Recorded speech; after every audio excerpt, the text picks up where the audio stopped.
innovation is starting with sort of three concentric circles. And one is desirability. Do people want it? Which is the most important question. Two is viability. Can we make money at it? Because if we can't, it's not going to be around. I'm going to have to go continually raise funds. It's not a viable business. And three is feasibility. Can we actually build it? And big businesses often start with viability first. I got a great idea to make money. Now let's go figure out how to sell it to people. That's broken, doesn't work, and luckily today we've got a lot of tools to operate differently. We start with desirability. We start with empathy, building stuff that people actually want. So in our case, it was this work platform. It was this temp staffing agency. Now I knew nothing about temp staffing agencies. We learned a lot about them. And their business model is such that they take often 40 to 60% of the wage. So you hire a temp staffing agency, they help you find qualified workers to get the job done.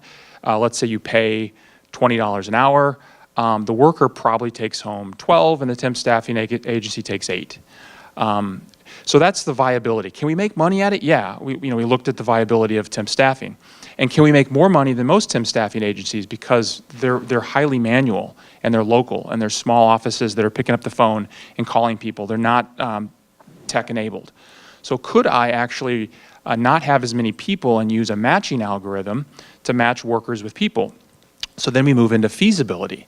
And if you look at matching algorithms, and if you look at the dating industry and lots of other industries, can I reasonably build an automated function that matches a worker with a job? So I feel pretty good about customers really want this. That's desirability. I'm pretty sure we can make money at it. And three, I'm pretty sure we can build it. So now we're down to execution risk. And so in 6 months, we took a bunch of ideas, found one that had a high pain point that we could make money at, and now we got to go execute on it. So I think it's how you sort of sort the problem and how you think about those really basic 3 things.